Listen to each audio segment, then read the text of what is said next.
সম্পূর্ণ গল্প। প্রাথমিক অংশ। ছেলে আমাকে নিয়ে নতুন খোলা মোবাইল শপে গিয়েছিল। দোকানদার জিজ্ঞেস করল, এই ফোনটা কার জন্য? ছেলে আমার কাঁধে হাত রেখে বলল, আমার গার্লফ্রেন্ডের জন্য। আমি হকচকিয়ে তার দিকে তাকালাম। দোকানদার হাসতে হাসতে বলল, ভাল জুটি। ফোনের বিল দেওয়ার সময় আমি ফিসফিস করে জিজ্ঞেস করলাম, গার্লফ্রেন্ড কেন বললি? সে আমার কানের কাছে মুখ এনে বলল, কারণ আমি চাই তুমি আমার প্রেমিকা হও, আমার জীবনসঙ্গী হও। মা, আমি তোমাকে একজন নারী হিসেবে ভালোবাসি। বিয়ে করো আমাকে। নতুন ফোনের স্ক্রিনের উজ্জ্বলতায় তার চোখ জ্বলজ্বল করছিল। আমার হাত কাঁপছিল বিল হোল্ডার ধরে রাখতে গিয়ে। দোকান থেকে বের হতে গিয়ে সে আবার আমার হাত ধরল এবং বলল, মা, তুমি আমার ছেলে নও, আমি তোমার পুরুষ। রাস্তার লাইটের নিচে তার মুখে এক অদ্ভুত দৃঢ়তা দেখলাম। এই গল্পটি সম্পূর্ণ শুনলে আপনাদের পানি অটোমেটিক বের হয়ে যাবে, সো যত দ্রুত সম্ভব হাতের কাছে টিস্যু নিয়ে বসে পড়ো। বিছানার চাদর যেন নষ্ট না হয় সেটা সম্পূর্ণ খেয়াল রাখার অনুরোধ জানিয়ে গল্পটি এখন শুরু করব। তার আগে সর্বশেষ অনুরোধ, দয়া করে এমন পানি বের করার গল্প নিয়মিত শুনতে আমাদের চ্যানেলটি সকলেই সাবস্ক্রাইব করুন। ধন্যবাদ। ব্যক্তিগত পরিচয়। হ্যালো বন্ধুরা, আমার নাম মৌসুমী খান। আমার বয়স 40 বছর। আমার স্বামীর নাম রাকিব খান, বয়স 43 বছর। আমাদের 2 সন্তান, সাফিন আর পূর্ণিমা। সাফিন 18 বছর বয়সী, কলেজে পড়ে।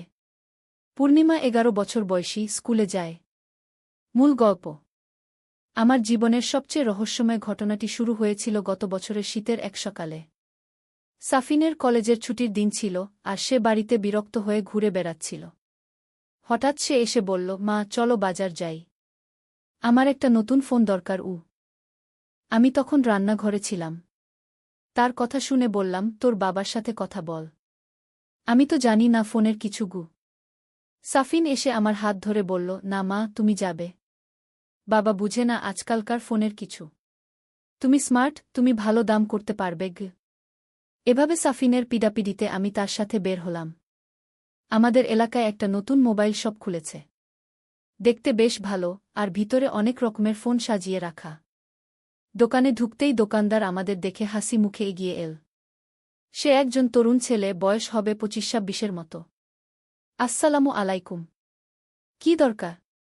সাফিন বলল, একটা ভালো স্মার্টফোন দেখান। দোকানদার বিভিন্ন ফোন দেখাতে লাগল। আমি আর সাফিন নানা রকম প্রশ্ন করলাম। দামদর নিয়ে কথাবার্তা চলছিল। হঠাৎ দোকানদার জিজ্ঞেস করল, এই ফোনটা কার জন্য? আপনার নাকি ভাইয়ের? আমি উত্তর দেওয়ার আগেই সাফিন আমার কাঁধে হাত রেখে বলল, আমার গার্লফ্রেন্ডের জন্য। আমি হকচকিয়ে তার দিকে তাকালাম। কি বলছে ছেলেটা? দোকানদার হাসতে হাসতে বলল, ভাল জুটি। আমার মুখ লাল হয়ে গেল। মনে মনে ভাবলাম, ছেলেটা কি করছে? কিন্তু কিছু বলতে পারলাম না। ফোনের বিল দেওয়ার সময় আমি ফিসফিস করে জিজ্ঞেস করলাম, গার্লফ্রেন্ড কেন বললি? সাফিন আমার কানের কাছে মুখ এনে বলল, কারণ আমি চাই তুমি আমার প্রেমিকা হও, আমার জীবনসঙ্গী হও। মা, আমি তোমাকে একজন নারী হিসেবে ভালোবাসি। বিয়ে করো আমাকে। আমি অবাক হয়ে তার দিকে তাকালাম। নতুন ফোনের স্ক্রিনের উজ্জ্বলতায় তার চোখ জ্বলজ্বল করছিল। আমার হাত কাঁপছিল বিল হোল্ডার ধরে রাখতে গিয়ে। দোকান থেকে বের হতে গিয়ে সাফিন আবার আমার হাত ধরল এবং বলল, মা, তুমি আমার ছেলে নও, আমি তোমার পুরুষ। রাস্তার লাইটের নিচে তার মুখে এক অদ্ভুত দৃঢ়তা দেখলাম। আমি কিছুক্ষণ স্তব্ধ হয়ে রইলাম। তারপর হঠাৎ আমি হাসতে শুরু করলাম। সাফিন, তুই কি পাগল হয়ে গেছিস? এই বয়সে এসব কি বলছিস? সাফিন গম্ভীর মুখে বলল, মা, আমি সিরিয়াস। তোমাকে দেখলেই আমার আমি তার কথা মাঝখানে কেটে দিয়ে বললাম, চুপ। এসব কি আবোল তাবোল বলছিস? বাড়ি চল। কিন্তু সাফিন থামল না। সে বলতে লাগল, মা, তুমি বুঝছ না। আমি সত্যিই। সাফিন, আমি একটু চিৎকার করে বললাম, তুই কি বলছিস জানিস? আমি তোর মা। এমন সময় আমার মোবাইল বেজে উঠল। দেখলাম স্বামী রাকিবের ফোন। হ্যালো। কোথায় এতক্ষণ? অনেকক্ষণ ধরে ফোন দিচ্ছি। আমরা বাজারে ছিলাম। সাফিনের ফোন কিনলাম। ঠিক আছে। তাড়াতাড়ি বাড়ি আসো। পূর্ণিমার জ্বর এসেছে। ফোন কেটে দিয়ে আমি সাফিনকে বললাম, চল, তাড়াতাড়ি বাড়ি যেতে হবে। পূর্ণিমার জ্বর। সাফিন সাথে সাথে চিন্তিত হয়ে গেল। কি হয়েছে ছোট বোনের? আমরা তাড়াতাড়ি বাড়ি ফিরলাম। পূর্ণিমা শুয়ে আছে, বেশ জ্বর। সাফিন সাথে সাথে তার কপালে হাত রাখল। মা, ডাক্তার ডাকতে হবে। আমি দেখলাম সাফিনের চোখে একটু পানি এসেছে। বোনের জন্য তার চিন্তা দেখে আমার মনে হল, এই ছেলেটা যা বলেছিল সেটা নিশ্চয়ই মজা করে বলেছে। আসলে সে একটা ভালো ছেলে। রাকিব ডাক্তার নিয়ে এল। ডাক্তার দেখে বলল, সাধারণ জ্বর, ওষুধ খেলে ভালো হয়ে যাবে। রাতে সাফিন পূর্ণিমার পাশে বসে থাকল। আমি দেখলাম সে ছোট বোনের জন্য কতটা যত্নশীল। পরের দিন সকালে পূর্ণিমার জ্বর কমে গেছে। সাফিন খুশি হয়ে বলল, মা, পূর্ণিমাকে নিয়ে পার্কে যাব। সে অনেক দিন বের হয়নি গি। আমি বললাম, ঠিক আছে, কিন্তু খেয়াল রাখবি যেন ঠান্ডা না লাগে। সাফিন পূর্ণিমাকে নিয়ে পার্কে গেল। আমি বাড়িতে একা বসে ভাবতে লাগলাম, কাল সাফিন যা বলেছিল সেটা কি সত্যিই মজা ছিল? সন্ধ্যায় সাফিন পূর্ণিমাকে নিয়ে ফিরল। পূর্ণিমা খুশি, সে বলল, মা, সাফিন ভাই আমাকে অনেক মজার গল্প বলেছে গিউ। রাতে খাওয়ার সময় রাকিব বলল, সাফিন, তুই নতুন ফোন পেয়েছিস, খুশি হচ্ছিস না? সাফিন বলল, হ্যাঁ বাবা, ফোনটা ভালো। আমি খেয়াল করলাম সাফিন আমার দিকে তাকাচ্ছে না। সেই যে অদ্ভুত কথা বলেছিল তারপর থেকে সে কেমন যেন এড়িয়ে চলছে। পরের কয়েকদিন সাফিন স্বাভাবিক ছিল। কলেজে যাচ্ছে, বন্ধুদের সাথে সময় কাটাচ্ছে। আমিও ভাবলাম হয়তো সেদিনের কথাটা সত্যিই মজা ছিল। কিন্তু একদিন বিকেলে যখন আমি একা বাড়িতে ছিলাম, সাফিন এসে বলল, মা, আমি তোমার সাথে কথা বলতে চাই। আমি বললাম, বল। সাফিন বসল আমার পাশে। তারপর বলল, মা, সেদিন আমি যা বলেছিলাম তুমি হয়তো ভেবেছ ওটা মজা ছিল, কিন্তু আমি সিরিয়াস ছিলাম। আমি অবাক হয়ে তার দিকে তাকালাম। সাফিন, তুই আবার শুরু করলি? মা, আমি জানি এটা অস্বাভাবিক শোনাচ্ছে, কিন্তু আমার মনে হয় আমি তোমাকে সাফিন, আমি তার কথা বন্ধ করে দিলাম। তুই কি বলতে চাইছিস জানিস? আমি তোর মা। এই বয়সে তুই কি ভাবছিস? সাফিন মাথা নিচু করে বলল, আমি জানি মা, কিন্তু আমি কিছু করতে পারছি না। তোমাকে দেখলেই এমন সময় দরজার কলিং বেল বেজে উঠল। আমি উঠে দরজা খুলে দিলাম। দেখি পাশের বাড়ির কাকিমা। কি খবর মৌসুমি, কেমন আছো? ভালো আছি কাকিমা। আসুন। কাকিমা ভিতরে এসে বসলেন। সাফিন উঠে নিজের রুমে চলে গেল। কাকিমা বললেন, সাফিনকে তো আজকাল একটু চুপচাপ দেখি, কিছু হয়েছে নাকি? আমি বললাম, না, কিছু না, কলেজের চাপ হয়তো। কাকিমা চলে যাওয়ার পর আমি ভাবতে লাগলাম, সাফিনের এই আচরণটা কি? সে কি সত্যি? না, এটা সম্ভব না। সে আমার ছেলে। হয়তো সে কোনো মানসিক সমস্যায় ভুগছে। আমার উচিত তাকে কোনো কাউন্সেলরের কাছে নিয়ে যাওয়া। রাতে রাকিবের সাথে কথা বলার কথা ভাবলাম, কিন্তু তারপর মনে হলো এটা বলা ঠিক হবে না। রাকিব অন্য রকম নিতে পারে। পরের দিন আমি একটা সাইকোলজিস্টের নাম্বার বের করলাম। ভাবলাম সাফিনকে বলব যে আমাদের গিয়ে একটু কথা বলতে হবে। কিন্তু সাফিন নিজেই এসে বলল, মা, আমি বুঝতে পেরেছি আমার সাথে কি হচ্ছে। কি বুঝেছিস? আমার হয়তো কোনো মানসিক সমস্যা আছে। আমি একটা ডাক্তার দেখাতে চাই। আমি খুশি হলাম। ভালো কথা। আমি একটা ডাক্তারের নাম্বার বের করেছি। আমরা পরের দিন ডাক্তারের কাছে গেলাম। ডাক্তার সাফিনের সাথে আলাদা করে কথা বললেন। তারপর আমার সাথেও। ডাক্তার বললেন, এটা একটা সাময়িক সমস্যা।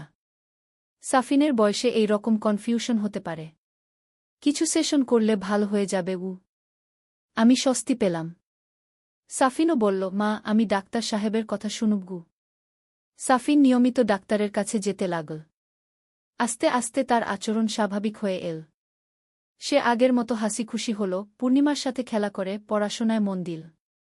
কয়েক মাস পর ডাক্তার বললেন, এখন আর কোনো সমস্যা নেই। সাফিন সম্পূর্ণ ভালো। সাফিন আমাকে বলল, মা, আমি সরি। আমি তোমাকে অস্বস্তিতে ফেলেছি। আমি তার মাথায় হাত বুলিয়ে বললাম, কোনো ব্যাপার না বাবা, এগুলো হয়। তারপর থেকে আমাদের পারিবারিক জীবন আবার স্বাভাবিক হল। সাফিন এখন কলেজে ভালো করছে। তার একটা গার্লফ্রেন্ডও হয়েছে, একই কলেজের মেয়ে। একদিন সে মেয়েটিকে নিয়ে বাড়িতে এল। খুব ভদ্র, মার্জিত মেয়ে। আমার বেশ ভালো লাগল। সাফিন বলল, মা, রিনিকে তুমি কেমন দেখলে? আমি বললাম, খুব ভালো মেয়ে। তোর পছন্দ ভালো উ। রিনি লজ্জা পেয়ে বলল, আন্টি, আপনি খুব সুন্দর গু। সাফিন হেসে বলল, হ্যাঁ, আমার মাই সবচেয়ে সুন্দর গু। আমি তখন বুঝলাম সাফিন সত্যিই সুস্থ হয়ে গেছে। সে এখন আমাকে মা হিসেবেই দেখে, আর কিছু না। এভাবেই আমার সেই রহস্যময় দিনগুলোর সমাপ্তি হল। জীবনে মাঝে মাঝে এমন কিছু ঘটনা ঘটে যা আমাদের পরীক্ষায় ফেলে, কিন্তু সঠিক সিদ্ধান্ত নিলে সব কিছু ঠিক হয়ে যায়। আজও মাঝে মাঝে সেই দিনগুলোর কথা মনে পড়ে, কিন্তু এখন আর কোনো চিন্তা নেই। সাফিন আর পূর্ণিমা দুজনেই আমার গর্ব। এই ছিল আমার জীবনের সবচেয়ে রহস্যময় অভিজ্ঞতা। কখনো কখনো জীবনে এমন কিছু ঘটে যা আমরা বুঝতে পারি না, কিন্তু ধৈর্য আর বিবেকের সাহায্যে সব সমস্যার সমাধান সম্ভব। কিছুদিন পর সাফিনের কলেজে একটা ইভেন্ট ছিল। সাফিন বলল, মা, তুমি আসবে আমাদের কলেজের অনুষ্ঠানে? আমি বললাম, কী রকম অনুষ্ঠান? Cultural program. আমি গান গাইবঘু। আমি খুশি হয়ে বললাম, অবশ্যই যাব। তোর বাবা আর পূর্ণিমাও যাবে গু। অনুষ্ঠানের দিন আমরা সবাই গেলাম। সাফিন খুব সুন্দর একটা গান গাইল। আমার চোখে পানি এসে গেল গর্বে। অনুষ্ঠানের পর সাফিনের অনেক বন্ধু এসে আমার সাথে কথা বলল। একজন বলল, আন্টি, সাফিন সবসময় আপনার কথা বলে। বলে আমার মাই আমার বেস্ট ফ্রেন্ড উ। আরেকজন বলল, আন্টি, আপনি দেখতে সাফিনের বোনের মতো লাগেন। এত ইয়াং দেখাচ্ছে গু। আমি লজ্জা পেয়ে হাসলাম। সাফিন এসে বলল, মা, কি বলছে ওরা? কিছু না, তোর বন্ধুরা খুব ভালো উ। বাড়িতে ফেরার পথে রাকিব বলল, সাফিন সত্যিই ভালো গান গেয়েছে। আর তোকে দেখে সবাই বলছে তুই অনেক ইয়াং লাগছিস উ। পূর্ণিমা বলল, মা, তুমি সত্যিই খুব সুন্দর। আমার বন্ধুরাও বলে উ। আমি মনে মনে ভাবলাম, সত্যিই কি আমাকে ইয়াং দেখায়? আয়নায় নিজেকে দেখে মনে হলো, হ্যাঁ, আমার বয়স 40 হলেও দেখতে কম বয়সী লাগে। কয়েকদিন পর একদিন সকালে আমি বাজার থেকে ফিরছিলাম। পথে দেখি আমাদের পাড়ার রহিম চাচা। তিনি বললেন, মৌসুমী বেটি, কেমন আছো? ভালো আছি চাচা গিউ। শোনো, আমার ভাগনে ঢাকা থেকে এসেছে। সে তোমাকে দেখে বলেছে এই মহিলা কার বউ। খুব সুন্দর গু। আমি হেসে বললাম, চাচা, আপনি তো আমাকে বিব্রত করছেন গু। না রে বেটি, সত্যি কথা। তুই সত্যিই অনেক ইয়াং আর সুন্দর দেখাস গ। বাড়িতে এসে আয়নার সামনে দাঁড়ালাম। সত্যিই তো আমাকে বয়স অনুযায়ী দেখাচ্ছে না। হয়তো নিয়মিত ব্যায়াম আর খাওয়া দাওয়ার জন্য। সন্ধ্যায় সাফিন এসে বলল, মা, আগামীকাল আমাদের কলেজে প্যারেন্টস মিটিং আছে। তুমি যাবে? হ্যাঁ, যাব। তোর বাবা অফিসে ব্যস্ত, তাই আমিই যাবগু। পরের দিন কলেজে গেলাম। অনেক অভিভাবক এসেছেন। সাফিনের ক্লাস টিচার আমার সাথে দেখা করলেন। আপনি সাফিনের মা? আমি তো ভাবলাম আপাই হয়তো উ। আমি হেসে বললাম, না স্যার, আমি মাই উ। সত্যিই আপনাকে অনেক ইয়াং দেখাচ্ছে। সাফিন খুব ভালো ছেলে, পড়াশোনায় ভালো উ। আমি খুশি হয়ে বললাম, ধন্যবাদ স্যার উ। মিটিং শেষে বাড়ি ফিরে সাফিনকে বললাম, তোর টিচার খুব ভালো কথা বলেছেন তোর সম্পর্কে গু। সাফিন খুশি হয়ে বলল, সত্যিই মা? তিনি আর কি বলেছেন? বলেছেন তুমি পড়াশোনায় ভালো উ। তোমার সম্পর্কে কিছু বলেছেন? আমি একটু লজ্জা পেয়ে বললাম, বলেছেন আমাকে দেখতে ইয়াং লাগছে গু। সাফিন মাথা নিচু করে বলল, হ্যাঁ মা, সত্যিই তুমি অনেক সুন্দর গো। তারপর হঠাৎ সে উঠে নিজের রুমে চলে গেল। আমি ভাবলাম হয়তো লজ্জা পেয়েছে। রাতে খাবার সময় রাকিব বলল, আজ অফিসে একটা মজার ঘটনা হয়েছে গি। কি হয়েছে? আমার নতুন কলিগ জিজ্ঞেস করছিল, তোর বুকি চাকরি করে? আমি বললাম, না। সে বলল, এত সুন্দর আর স্মার্ট মহিলা, চাকরি করলে ভালো কর্তব্য। পূর্ণিমা বলল, বাবা ঠিক বলেছে। মা সত্যিই স্মার্ট উ। সাফিন চুপচাপ খেতে লাগল। আমি খেয়াল করলাম সে কেমন যেন অস্বস্তিতে আছে। খাওয়ার পর সবাই নিজেদের কাজে ব্যস্ত হয়ে গেল। আমি রান্নাঘর গুছিয়ে নিচ্ছিলাম। হঠাৎ সাফিন এসে বলল, মা, আমি তোমার সাথে কথা বলতে পারি? হ্যাঁ, বলু। সে একটু ইতস্তত করে বলল, মা, আজ সবাই তোমার সৌন্দর্যের কথা বলছে। এতে আমার মন খারাপ হয়ে যায় উ। আমি অবাক হয়ে বললাম, কেন? এতে মন খারাপের কি আছে? কারণ কারণ আমার মনে হয় তুমি শুধু আমারই হওয়া উচিতকে। আমি চিন্তিত হয়ে বললাম, সাফিন, তুই আবার সেই কথা বলছিস? আমি ভেবেছিলাম তুই সুস্থ হয়ে গেছিস গু। মা, আমি সুস্থ। কিন্তু আমি তোমাকে এত ভালোবাসি যে অন্যরা যখন তোমার প্রশংসা করে তখন আমার জ্বালা হয় গ। আমি গভীর নিঃশ্বাস ফেলে বললাম, সাফিন, এটা স্বাভাবিক নয়। তোর আবার ডাক্তার দেখানো উচিত কে? না মা, আমার ডাক্তার দেখানো লাগবে না। আমি নিজেই সামলে নেব গু। তারপর সে চলে গেল। আমি ভাবতে লাগলাম, সাফিনের এই সমস্যাটা কি সত্যিই কমেছে নাকি লুকিয়ে আছে? পরের দিন আমি রিনির সাথে কথা বলার সিদ্ধান্ত নিলাম। রিনি আমাদের বাড়িতে এসেছিল সাফিনের সাথে পড়তে। আমি রিনিকে আলাদা করে বললাম, রিনি, তুমি সাফিনকে কেমন দেখো? রিনি বলল, আন্টি, সাফিন খুব ভালো। কিন্তু মাঝে মাঝে মনে হয় সে কোনো চিন্তায় থাকে গিয়ে। কী রকম চিন্তা? জানি না আন্টি। তবে সে সব সময় আপনার কথা বলে। বলে আমার মা পৃথিবীর সবচেয়ে সুন্দর গু। আমি ভাবলাম, রিনিকে কিছু বলা ঠিক হবে না। বললাম, ও সাধারণ কথা। সব ছেলেরাই মায়ের প্রশংসা করে কি? রিনি চলে যাওয়ার পর আমি সিদ্ধান্ত নিলাম, আমাকে সাফিনের সাথে খোলাখুলি কথা বলতে হবে। সন্ধ্যায় সাফিনকে ডেকে বসালাম। সাফিন, তোর সাথে আমার কিছু কথা আছে গিউ। কি কথা মা? তুই রিনিকে ভালোবাসিস? সাফিন একটু থেমে বলল, হ্যাঁ মা গু। তাহলে তোর মনে আমাকে নিয়ে আর কোনো অস্বাভাবিক চিন্তা আনবি না। তুই একটা বড় ছেলে, তোর জীবনে এগিয়ে যাওয়ার কথা ভাববি গু। সাফিন মাথা নিচু করে রইল। তারপর বলল, মা, আমি চেষ্টা করব। শুধু চেষ্টা না, তোকে এটা করতে হবে। তুই আমার গর্ব, আমি চাই তুই সফল হোস ক। সাফিন আমার দিকে তাকিয়ে বলল, মা, তুমি সত্যিই আমার গর্ব। আমি তোমাকে কষ্ট দিতে চাই না গি। তাহলে এই অস্বাভাবিক চিন্তাগুলো মন থেকে বাদ দাও। রিনি একটা ভালো মেয়ে, তার সাথে সুখী জীবন কাটাও। সাফিন বলল, হ্যাঁ মা, তুমি ঠিক বলেছ গু। তারপর থেকে সাফিনের আচরণ আরও ভালো হতে লাগল। সে রিনির সাথে বেশি সময় কাটাতে লাগল, পড়াশোনায় মনোযোগ দিল। একদিন সাফিন এসে বলল, মা, আমি রিনিকে বিয়ে করতে চাই। আমি খুশি হয়ে বললাম, সত্যি? কবে? গ্র্যাজুয়েশনের পর। কিন্তু এখনই আমি রিনির বাবা মার সাথে কথা বলতে চাই। আমি বললাম, খুব ভালো সিদ্ধান্ত। তোর বাবার সাথে কথা বল। রাকিব খুব খুশি হল। বলল, রিনি ভালো মেয়ে। আমাদের পরিবারের সাথে মানিয়ে যাবে গু। আমরা রিনির পরিবারের সাথে কথা বললাম। তারাও রাজি হল। ঠিক হল, গ্র্যাজুয়েশনের পর বিয়ে হবে। এই সিদ্ধান্তের পর সাফিন পুরোপুরি পরিবর্তন হয়ে গেল। সে এখন আমাকে সম্পূর্ণ মা হিসেবে দেখে। কোনো অস্বাভাবিক আচরণ নেই। একদিন সে আমার কাছে এসে বলল, মা, আমি তোমাকে ধন্যবাদ দিতে চাই। কেন? কারণ তুমি আমাকে সঠিক পথ দেখিয়েছ। আমি যদি ভুল পথে চলতাম তাহলে আমার জীবন নষ্ট হয়ে যেত। আমি তার মাথায় হাত বুলিয়ে বললাম, তুই আমার ভালো ছেলে। আমি সবসময় তোর ভালো চাই। সাফিনের বিয়ের প্রস্তুতি চলতে লাগল। রিনি নিয়মিত আমাদের বাড়িতে আসে, আমার সাথে নানা বিষয়ে কথা বলে। একদিন রিনি বলল, আন্টি, সাফিন আমাকে বলেছে আপনি তার জীবনের সবচেয়ে গুরুত্বপূর্ণ মানুষ গো। আমি বললাম, মা তো সন্তানের জীবনে সবচেয়ে গুরুত্বপূর্ণ। হ্যাঁ আন্টি, কিন্তু সাফিন আরও কিছু বলেছিল। বলেছিল, একসময় তার মনে ভুল চিন্তা এসেছিল, কিন্তু আপনি তাকে সঠিক পথে এনেছেন গু। আমি বুঝলাম সাফিন রিনিকে সব বলেছে।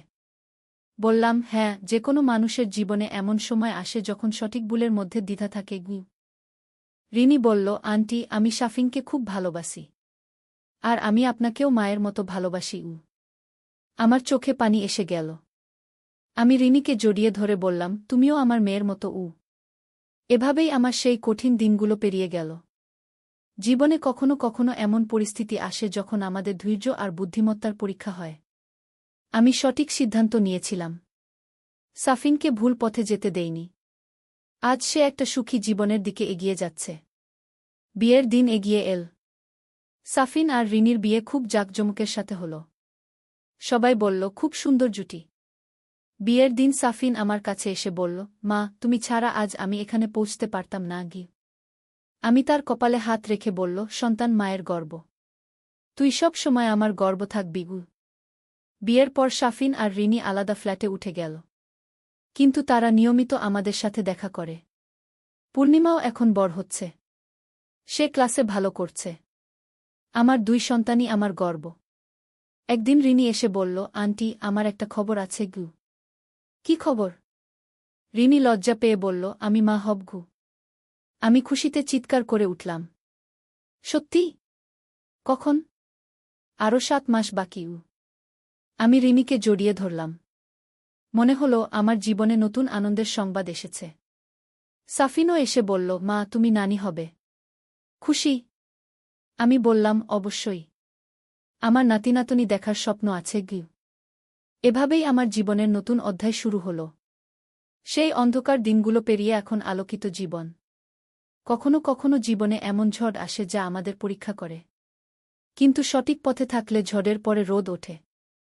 আজ আমি একজন সফল মা। আমার সন্তানরা সুখী। আমার পরিবার সুন্দর। এর চেয়ে বেশি কিছু আর চাই না। একদিন আলী সাহেব সোহেলের অফিসে এলেন। সোহেল তাকে দেখে অবাক হয়ে গেল।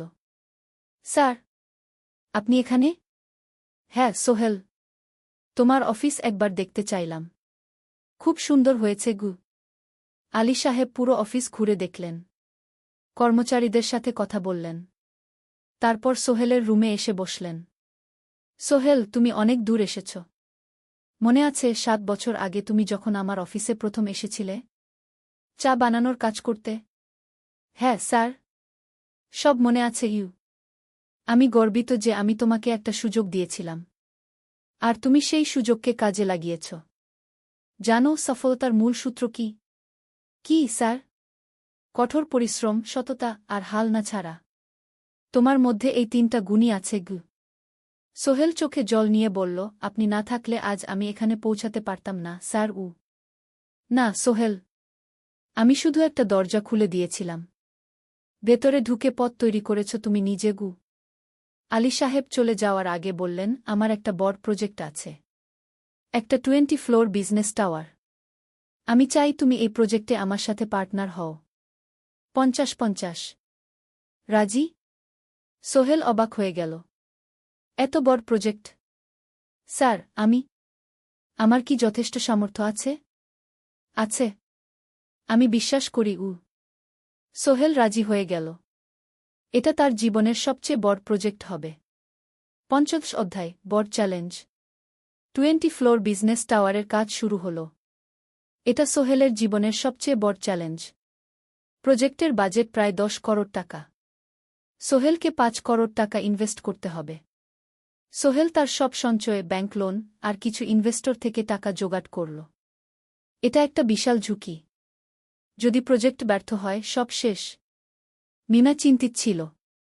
সোহেল, এত বড় ঝুঁকি নেওয়া ঠিক হবে? মিনা, জীবনে বড় কিছু করতে হলে ঝুঁকি নিতে হয়। আমি এই সুযোগ হাতছাড়া করতে চাই না গিয়ে। কিন্তু যদি কিছু ভুল হয়? ভুল হবে না। আমি আলী সাহেবের সাথে আছি। উনি আমাকে গাইড করবেন। প্রজেক্ট শুরু হল। প্রথম 6 মাস সব ভালোই চলছিল। কাজ সময়মতো হচ্ছে, বাজেট ঠিক আছে। কিন্তু 7 মাসের মাথায় একটা বড় সমস্যা দেখা দিল।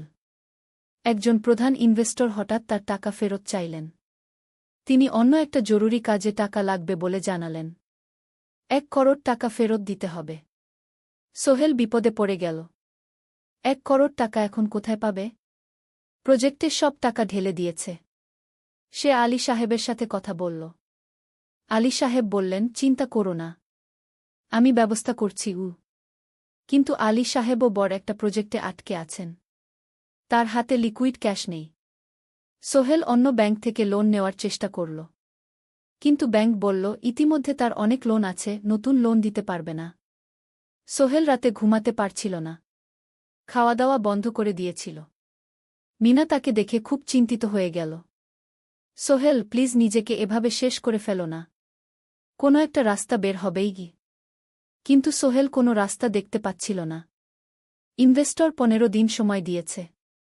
15 দিনের মধ্যে টাকা ফেরত না দিলে তিনি আইনি ব্যবস্থা নেবেন। 10 দিন কেটে গেল। সোহেল কোনো সমাধান খুঁজে পেল না। সে প্রায় হাল ছেড়ে দিয়েছিল। 11 দিনের দিন একটা অপ্রত্যাশিত ঘটনা ঘটল। জাহিদ ভাই, সোহেলের পুরনো সহকর্মী, তার অফিসে এলেন। জাহিদ ভাই এখন একটা রিয়েল এস্টেট কোম্পানিতে সিনিয়র ম্যানেজার। সোহেল, আমি তোমার সমস্যার কথা শুনেছি গু। হ্যাঁ ভাই, আমি বিপদে পড়েছি। আমি তোমাকে সাহায্য করতে চাই। আমার কিছু সঞ্চয় আছে। 5 লাখ টাকা। তুমি নাও। সোহেল চোখে জল নিয়ে বলল, ভাই আমি কিছু বলার দরকার নেই। তুমি আমাকে অনেক কিছু শিখিয়েছ। তোমার কাছ থেকে পরিশ্রম আর সততা শিখেছি। এখন আমার পালা তোমাকে সাহায্য করার। জাহিদ ভাই চলে যাওয়ার পর আরও দুজন এলো। একজন সোহেলের পুরনো ক্লায়েন্ট, আরেকজন তার কর্মচারী। দুজন মিলে আরও 8 লাখ টাকা দিল। করিম মামা 20 লাখ টাকা ব্যবস্থা করলেন। তার কিছু বন্ধুদের কাছ থেকে ধার করে। মিনা তার সব গয়না বিক্রি করে 10 লাখ টাকা দিল। সবাই মিলে প্রায় 45 লাখ টাকা জোগাড় হল। বাকি 65 লাখ টাকা সোহেল তার অফিসের সব অ্যাসেট বিক্রি করে আর একটা প্রাইভেট ফিন্যান্স কোম্পানি থেকে উচ্চ সুদে লোন নিয়ে ব্যবস্থা করল। ঠিক 14 দিনের দিন সোহেল ইনভেস্টরকে 1 করোড় টাকা ফেরত দিল। ইনভেস্টর টাকা নিয়ে চলে গেলেন। সোহেল তার অফিসে ফিরে এসে চেয়ারে বসে কাঁদল। এত চাপ, এত টেনশন, সব যেন একসাথে বের হয়ে এল। মিনা এসে তাকে জড়িয়ে ধরল। আমরা পেরেছি সোহেল। আমরা পেরেছি। 16 অধ্যায় পুনরুদ্ধার। এই ঘটনার পর সোহেল আরও সাবধান হয়ে গেল। সে বুঝল ব্যবসায় শুধু সাহস নয়, বুদ্ধিও লাগে। ঝুঁকি নিতে হয়, কিন্তু হিসাব করে। প্রজেক্ট চলতে থাকল। এবার সোহেল আরও সতর্কতার সাথে সবকিছু পরিচালনা করল। প্রতিটা খরচ হিসাব করল, প্রতিটা সিদ্ধান্ত ভেবেচিন্তে নিল। আরও 1 বছর পর 20 ফ্লোর বিজনেস টাওয়ার সম্পন্ন হল। চমৎকার বিল্ডিং। শহরের অন্যতম সুন্দর ভবন। বিল্ডিংয়ের উদ্বোধন অনুষ্ঠানে শহরের মেয়র এলেন। অনেক ব্যবসায়ী, সাংবাদিক এলো। সোহেলের নাম পত্রিকায় ছাপা হল। স্বপ্নের শহরে এক তরুণ উদ্যোক্তার সফলতার গল্প। প্রজেক্ট থেকে সোহেলের লাভ হল প্রায় 2 করোড় টাকা। এই টাকা দিয়ে সে সব ঋণ শোধ করল। জাহিদ ভাইয়ের টাকা ফেরত দিল। করিম মামার ঋণ শোধ করল। যারা সাহায্য করেছিল সবাইকে টাকা ফেরত দিল। মিনার জন্য নতুন গয়না কিনল। আরও সুন্দর। তার মাকে গ্রামে একটা নতুন পাকা বাড়ি বানিয়ে দিল। মা কাঁদতে কাঁদতে বললেন, তোর বাবা বেঁচে থাকলে কত খুশি হতো। তুই আমার সব স্বপ্ন পূরণ করেছিস। সোহেল নিজেদের জন্য একটা ফ্ল্যাট কিনল। 4 রুমের ফ্ল্যাট, সমুদ্রের কাছে। এখন আর ভাড়া বাড়িতে থাকতে হয় না। 17 অধ্যায় প্রতিদান। সোহেল এখন একজন প্রতিষ্ঠিত উদ্যোক্তা। কিন্তু সে তার শেখ ভোলেনি। যে গ্রাম থেকে সে এসেছে, যারা তাকে সাহায্য করেছে, কাউকেই ভোলেনি। সে তার গ্রামে একটা স্কুল বানিয়ে দিল। সোহেল ফাউন্ডেশন স্কুল কো গরিব ছেলেমেয়েরা ফ্রিতে পড়তে পারবে। ভালো শিক্ষক নিযোগ দিল। ভালো পড়াশোনার ব্যবস্থা করল। শহরে একটা ফ্রি মেডিকেল ক্লিনিক খুলল। গরিব মানুষরা ফ্রিতে চিকিৎসা পাবে। প্রতি বছর 10 জন মেধাবী কিন্তু গরিব ছাত্রছাত্রীকে স্কলারশিপ দেওয়া শুরু করল। তারা বিনামূল্যে পড়াশোনা করতে পারবে। একদিন একটা টিভি চ্যানেল সোহেলের ইন্টারভিউ নিতে এলো। আপনার সফলতার গোপন সূত্র কি? সোহেল একটু ভেবে বলল, কঠোর পরিশ্রম, সততা আর হাল না ছাড়া। এই 3টা জিনিস যদি কারো মধ্যে থাকে, সে যে কোনো কিছু অর্জন করতে পারে। আর সবচেয়ে বড় কথা, যারা আমাকে সাহায্য করেছে তাদের ছাড়া আমি কিছুই না। একা কেউ সফল হতে পারে না। আপনার পরবর্তী স্বপ্ন কি? আমি চাই আরও মানুষকে সাহায্য করতে।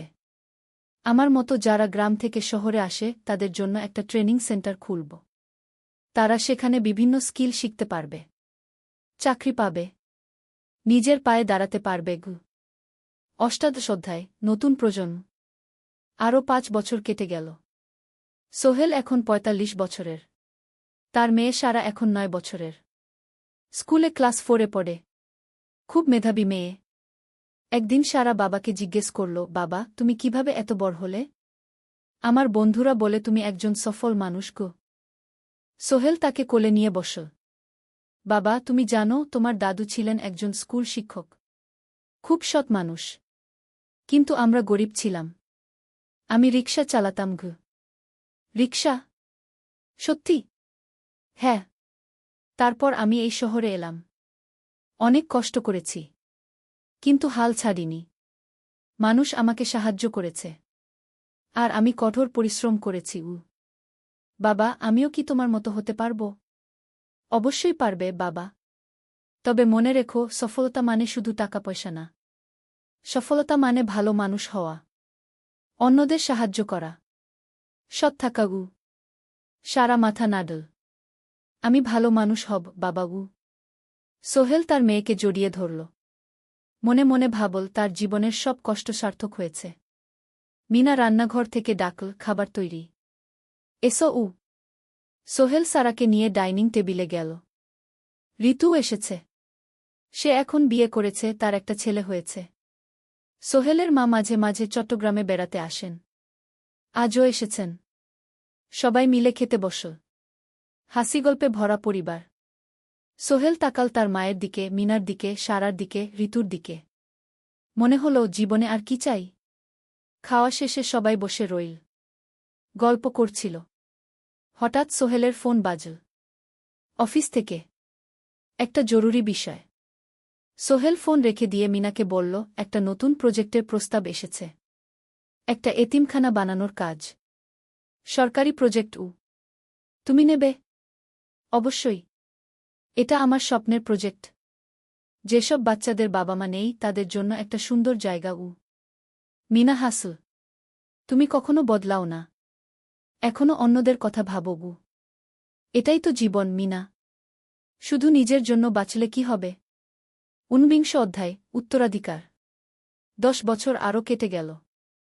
সোহেল এখন 55 বছরের। তার চুলে পাক ধরেছে। কিন্তু শক্তি এখনও আগের মতোই। সারা এখন 19 বছরের। সে বিশ্ববিদ্যালয়ে ইঞ্জিনিয়ারিং পড়ছে। সে চায় বাবার মতো কনস্ট্রাকশন ইন্ডাস্ট্রিতে কাজ করতে। একদিন সারা বাবাকে বলল, বাবা, আমি তোমার কোম্পানিতে কাজ করতে চাই উ। এখনও তো তোর পড়াশোনা বাকি উ। জানি। কিন্তু আমি এখন থেকেই শিখতে চাই। ছুটির দিনে তোমার সাথে সাইটে যেতে চাই। দেখতে চাই কিভাবে কাজ হয়। সোহেল খুশি হয়ে গেল। তার মেয়ে তার পথ অনুসরণ করতে চায়। ঠিক আছে। কিন্তু শর্ত হল, তোকে সবকিছু নিজ থেকে শিখতে হবে। কোনো স্পেশাল ট্রিটমেন্ট পাবি না গে। আমি তো তাই চাই বাবাগু। সারা তার বাবার সাথে কাজ শিখতে শুরু করল। সে দেখল কিভাবে শ্রমিকরা কাজ করে, কিভাবে ম্যাটেরিয়াল বাছাই করতে হয়, কিভাবে একটা প্রজেক্ট ম্যানেজ করতে হয়। সোহেল তাকে কোনো সহজ পথ দিল না। সারাকেও সবার মতো কষ্ট করতে হল। সাইটে রোদে দাঁড়িয়ে থাকতে হল। শ্রমিকদের সাথে কথা বলতে হল। কিন্তু সারা হাল ছাড়ল না। সে তার বাবার মেয়ে। পরিশ্রম করতে জানে। 3 বছর পর সারা গ্রাজুয়েট হল।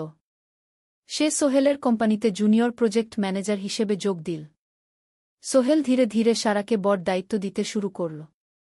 সারা তার বাবার মতোই সৎ, পরিশ্রমী।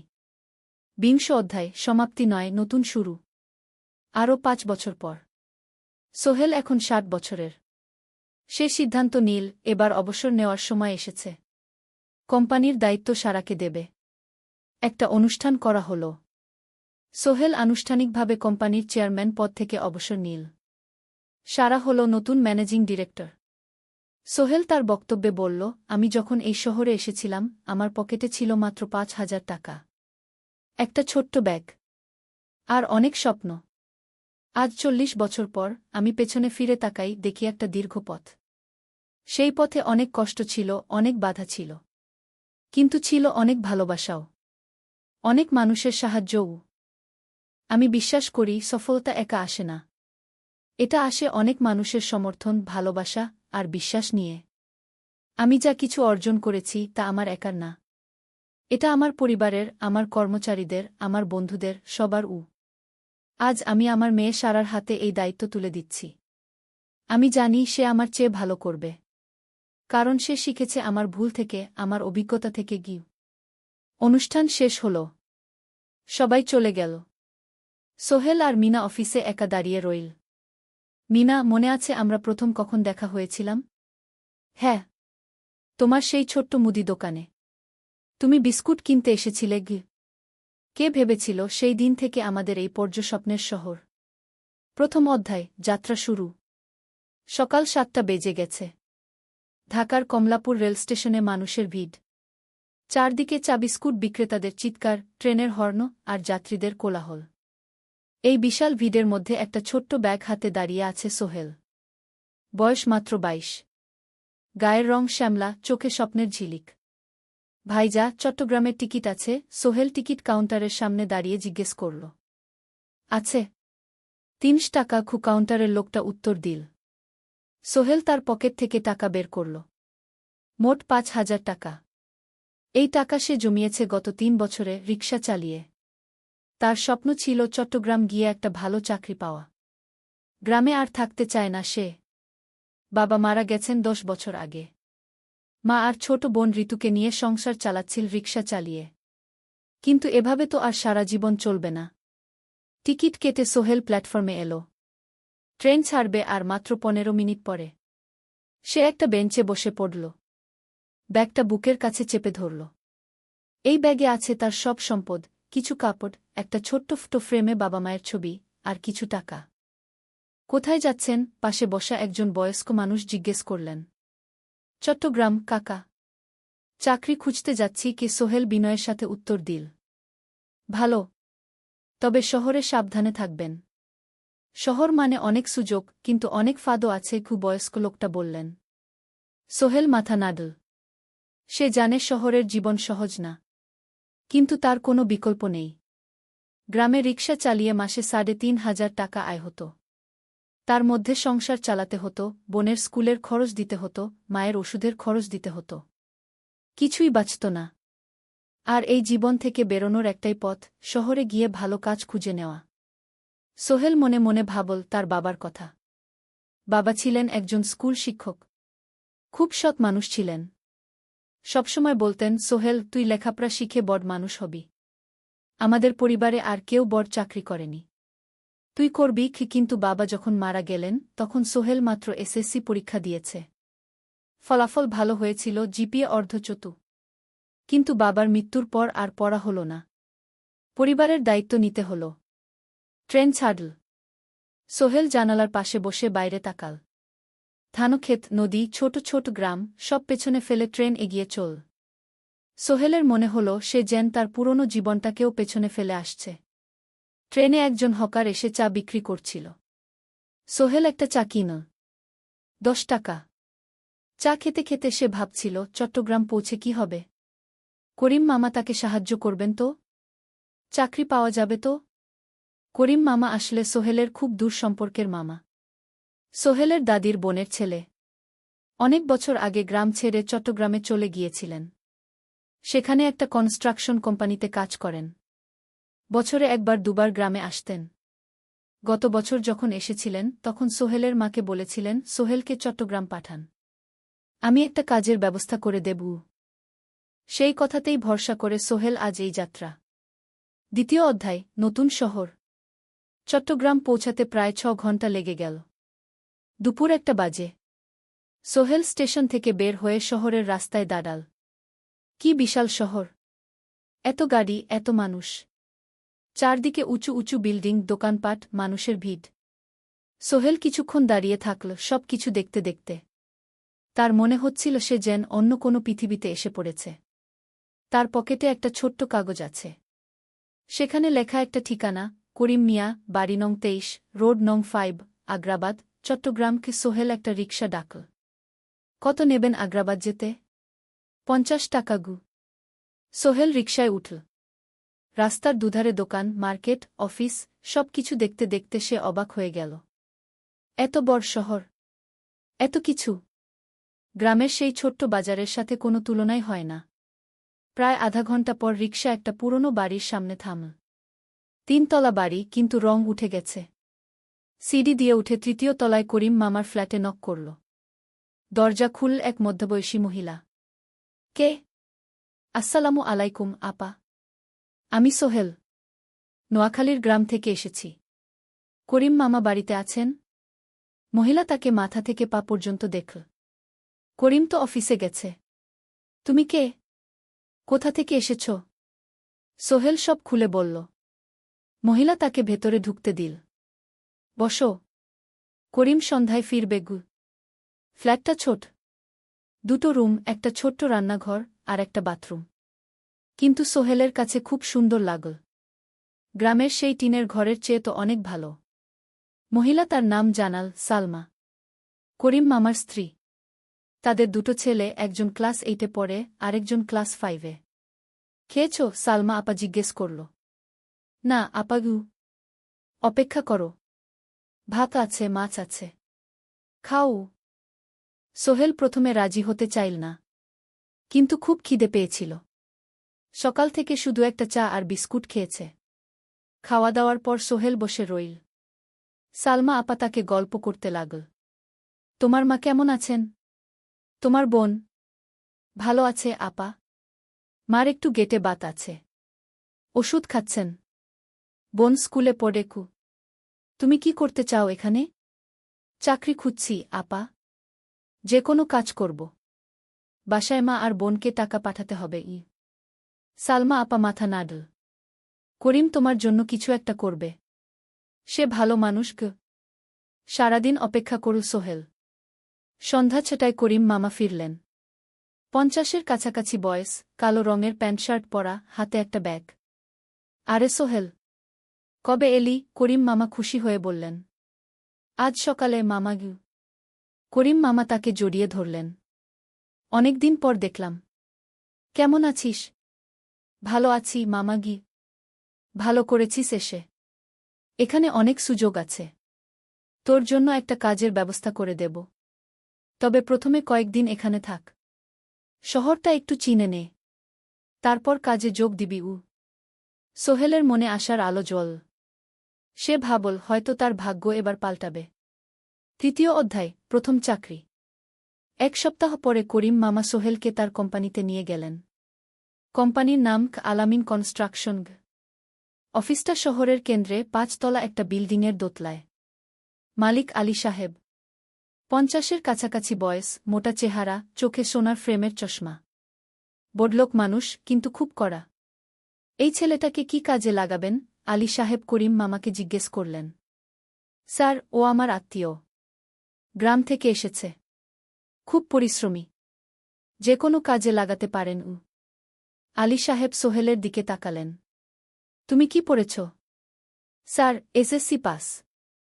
জিপিএ অর্ধচতু। হুম। ভালো। কম্পিউটার চালাতে পারো? না স্যার, পারি না। কিন্তু শিখতে চাই। আলী সাহেব একটু ভাবলেন। ঠিক আছে। তোমাকে অফিসের কাজে রাখব। ফাইল গুছানো, চা বানানো, কাগজপত্র নিয়ে যাওয়া না, এসব। মাসে 5,000 টাকা। রাজি আছো? জি স্যার। সোহেল খুশি হয়ে গেল। 5,000 টাকা। রিকশা চালিয়ে 3,500 পেত। এখানে 5,000। কাজ শুরু হলো পরদিন থেকে। সকাল 8টায় অফিসে যেতে হয়, ফিরতে হয় সন্ধ্যা 7টায়। প্রথম দিন সোহেল ঘুম থেকে উঠল ভোর 5টায়। তৈরি হয়ে 7:30টায় অফিসের উদ্দেশ্যে বের হল। করিম মামার বাড়ি থেকে অফিস প্রায় 5 কিলোমিটার। বাসে যেতে হয়। অফিসে পৌঁছে সোহেল দেখল সেই প্রথম আলী সাহেব এখনও আসেননি। অফিস খোলা ছিল না। 8-10 মিনিট পর একজন লোক এসে অফিস খুল। তুমি নতুন? জি। আমি সোহেল। আমি জাহিদ, অ্যাসিস্ট্যান্ট ম্যানেজার। এসো। জাহিদ ভাই সোহেলকে সব কিছু দেখাল।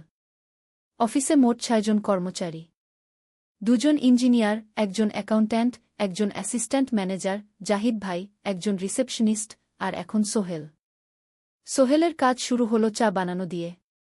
তারপর অফিস পরিষ্কার করা, ফাইল গুছানো, কাগজপত্র এক জায়গা থেকে আরেক জায়গায় নিয়ে যাওয়া।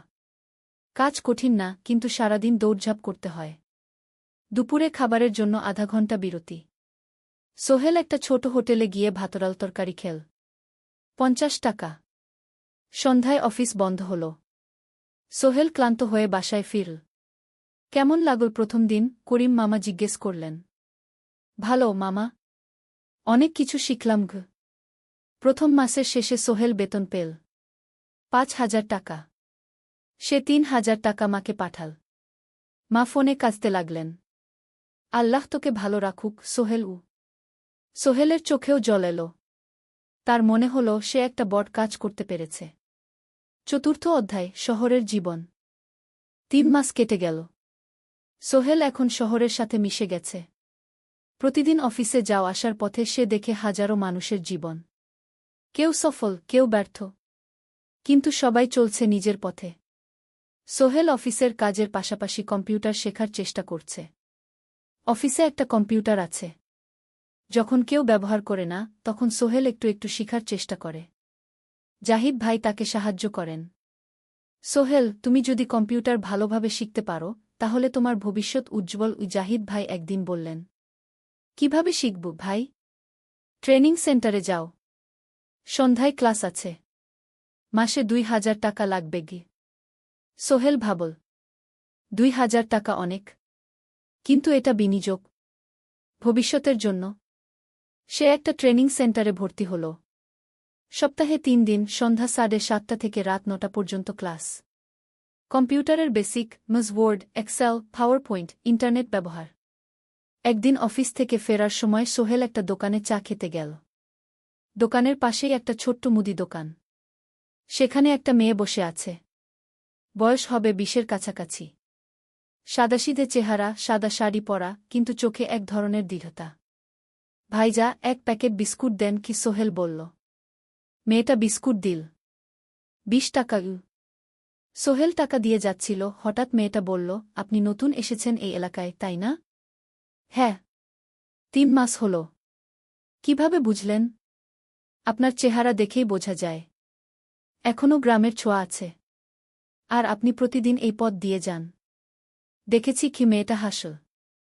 সোহেলও হেসে ফেল। আপনি খুব পর্যবেক্ষক মনে হচ্ছে গি। জীবনে অনেক কিছু দেখেছি। তাই মানুষকে চিনতে শিখেছি গি। আপনার নাম? মিনা। এই দোকান আমার বাবার। উনি অসুস্থ, তাই আমি দেখছি গু। সেদিন থেকে সোহেল প্রায়ই সেই দোকানে যেতে শুরু করল। মিনার সাথে গল্প করত। ধীরে ধীরে তাদের মধ্যে একটা বন্ধুত্ব তৈরি হল। মিনাও তার জীবনের গল্প বলল। মিনার মা মারা গেছেন যখন সে মাত্র ৭ বছরের। বাবা আব্দুল হামিদ একা হাতে মিনাকে বড় করেছেন। মুদি দোকান দিয়ে সংসার চালান। মিনা কলেজে পড়ে, অনার্স সেকেন্ড ইয়ার। সকালে কলেজে যায়, দুপুরে ফিরে এসে দোকান সামলায়। বাবার হার্টের সমস্যা আছে, তাই ভারী কাজ করতে পারেন না। তোমার স্বপ্ন কি? একদিন সোহেল জিজ্ঞেস করল। গ্র্যাজুয়েশন শেষ করে একটা ভালো চাকরি করব। তারপর বাবাকে ভালো চিকিৎসা করাব। তুমি? আমিও চাকরি করে পরিবারকে ভালোভাবে দেখভাল করতে চাই। মা আর বোনকে নিয়ে শহরে আনব একদিন গু। দুজনেই নিজেদের স্বপ্নের কথা বলতে গিয়ে বুঝল তাদের স্বপ্ন অনেকটা একই রকম। ৫ম অধ্যায়, বিপদ। ৬ মাস কেটে গেল। সোহেল এখন আলী সাহেবের খুব প্রিয় কর্মচারী। সে শুধু চা বিস্কুট দেওয়ার কাজই করে না, এখন কম্পিউটারেও কিছু কাজ শিখেছে। ছোটখাটো টাইপিং, ডেটা এন্ট্রি, এসব করতে পারে। আলী সাহেব খুশি হয়ে তার বেতন বাড়িয়ে ৮,০০০ টাকা করে দিয়েছেন। একদিন রাতে সোহেল অফিস থেকে ফিরছিল। সেদিন একটু দেরি হয়ে গেছে। রাত প্রায় ৯টা। সাধারণত সোহেল সন্ধ্যা ৭:৩০ ফিরে। কিন্তু সেদিন অফিসে একটা জরুরি কাজ ছিল। বাস থেকে নেমে সোহেল বাড়ির দিকে হাঁটছিল। হঠাৎ একটা অন্ধকার গলিতে ৩ জন লোক তাকে ঘিরে ধরল। তাদের চেহারা দেখেই বোঝা যাচ্ছিল ভালো উদ্দেশ্য নিয়ে আসেনি। টাকা দে তাড়াতাড়ি, একজন বলল। তার হাতে একটা ছুরি। সোহেল ভয় পেয়ে গেল। ভাই, আমার কাছে খুব কম টাকা আছে গি। যা আছে দে। তাড়াতাড়ি করো। সোহেল কাঁপতে কাঁপতে তার পকেট থেকে ৫ টাকা বের করে দিল। এই টাকা দিয়ে সে বাজার করবে ভেবেছিল। কিন্তু ছিনতাইকারীরা সন্তুষ্ট হল না। শুধু ৫ টাকা? তোর ব্যাগে কি আছে? তারা সোহেলের ব্যাগ কেড়ে নিল। ব্যাগে ছিল তার মোবাইল, কম্পিউটার ট্রেনিং সেন্টারের সার্টিফিকেট আর কিছু গুরুত্বপূর্ণ কাগজপত্র। না ভাই, ব্যাগটা ফেরত দেন। ওতে আমার জরুরি জিনিস আছে। মোবাইল নিয়ে নেন, কিন্তু ব্যাগটা দেন গু। কিন্তু ওরা শুনল না। একজন সোহেলকে জোরে ধাক্কা দিল। সোহেল পড়ে গেল। মাথা রাস্তার কংক্রিটে ধাক্কা লেগে গেল। রক্ত বের হল। ৩ জন দৌড়ে পালিয়ে গেল। কিছুক্ষণ সোহেল অজ্ঞান হয়ে পড়ে রইল। তারপর ধীরে ধীরে জ্ঞান ফিরল। মাথায় প্রচণ্ড ব্যথা। সে উঠে দাঁড়ানোর চেষ্টা করল, কিন্তু মাথা ঘুরছিল। কোনোমতে একটা দেয়াল ধরে দাঁড়াল। একজন পথচারী তাকে দেখে থামল। কি হয়েছে ভাই? ছিনতাই হয়েছে গি। এসো, আমি তোমাকে হাসপাতালে নিয়ে যাই। কিন্তু সোহেল রাজি হল না। না, ঠিক আছি, বাড়ি যেতে পারব। সে কোনোমতে করিম মামার বাড়িতে পৌঁছাল। দরজা খুলেই সালমা আপা চিৎকার করে উঠলেন, ও আল্লাহ! কি হয়েছে? করিম মামা দৌড়ে এলেন। সোহেলকে ভেতরে নিয়ে গেলেন। তার মাথায় জল ঢেলে রক্ত পরিষ্কার করলেন। ক্ষতটা বেশ গভীর। হাসপাতালে যেতে হবে কি? করিম মামা বললেন। তারা একটা অটোরিকশা নিয়ে নিকটস্থ হাসপাতালে গেলেন। ডাক্তার সোহেলের মাথায় 3টা সেলাই দিলেন। বলল, 1 সপ্তাহ বিশ্রাম নিতে হবে। কোনো ভারী কাজ করা যাবে না। হাসপাতাল থেকে ফিরে সোহেল শুয়ে রইল। তার মনে হচ্ছিল সবকিছু শেষ হয়ে গেছে। মোবাইল চলে গেছে, গুরুত্বপূর্ণ কাগজপত্র চলে গেছে। এখন 1 সপ্তাহ অফিস করতে পারবে না। পরদিন সকালে করিম মামা আলী সাহেবকে ফোন করে সব জানালেন। আলী সাহেব বললেন, ঠিক আছে, সোহেল ভালো হয়ে এলে আসবে, চিন্তার কিছু নেই গি। মিনা যখন এই খবর শুনল, সে সন্ধ্যায় সোহেলকে দেখতে এল করিম মামার বাড়িতে। সাথে এনেছিল কিছু ফল। কি হয়েছিল? মিনা চিন্তিত গলায় জিজ্ঞেস করল। সোহেল সব বলল। মিনা রেগে গেল। এই শহরে এখন অনেক অপরাধ বেড়ে গেছে। পুলিশ কিছু করে না। তুমি পুলিশে রিপোর্ট করেছ?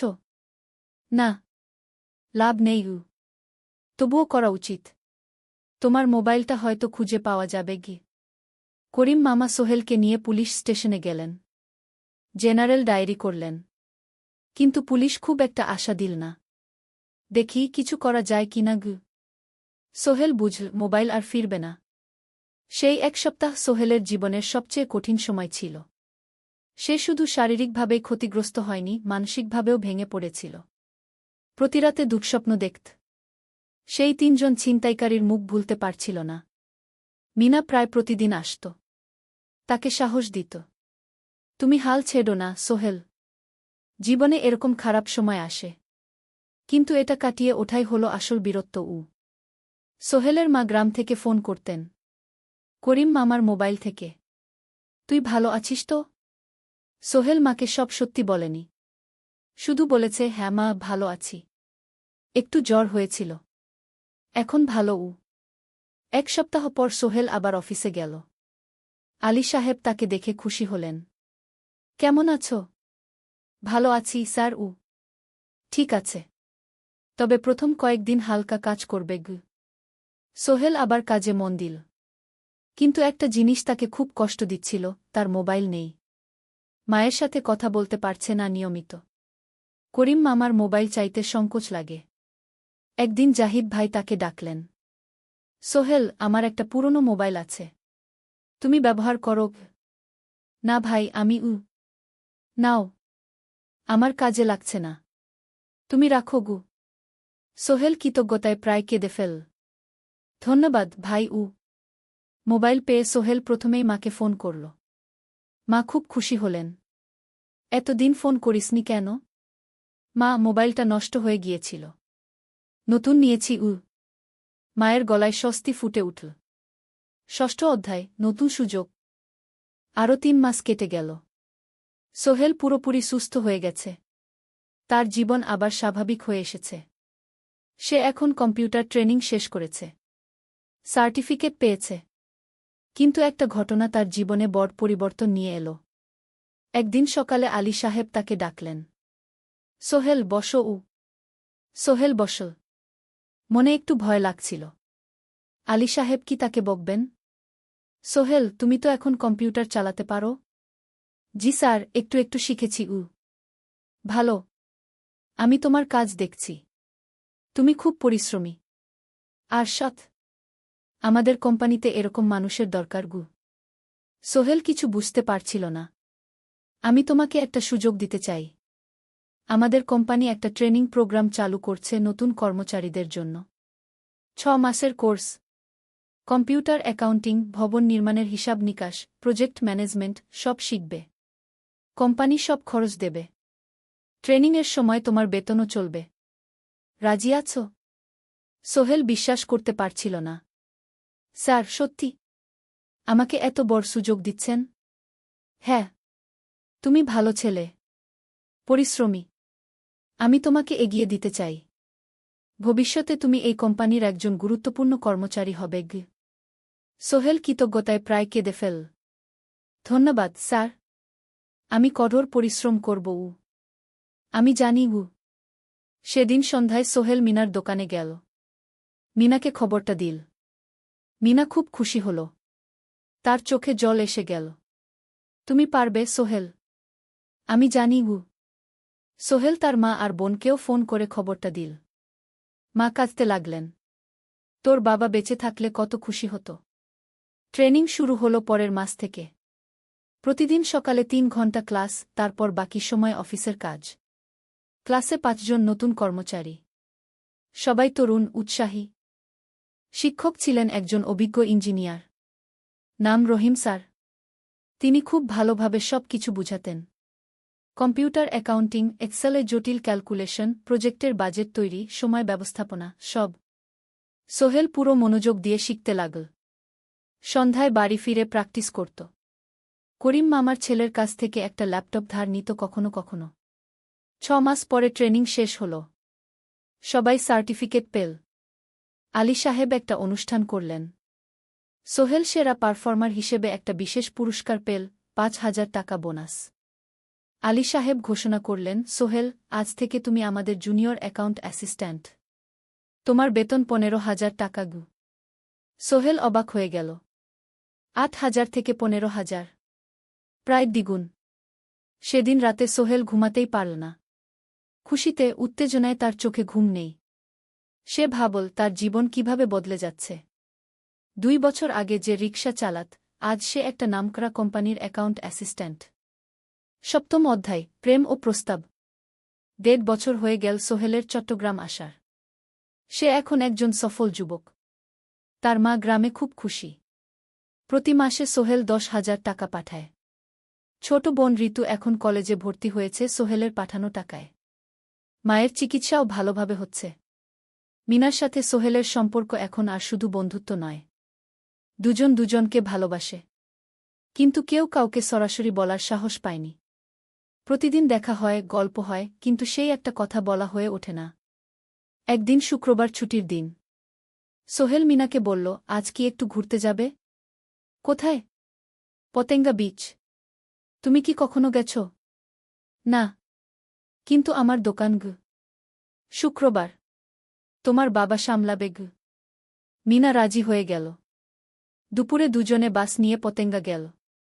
সমুদ্র দেখে মিনা অবাক হয়ে গেল। কি সুন্দর। দুজনে বালিতে বসল। ঢেউয়ের শব্দ শুনতে শুনতে গল্প করছিল। হঠাৎ সোহেল বলল, মিনা, তোমার সাথে কিছু বলার ছিল। বলো।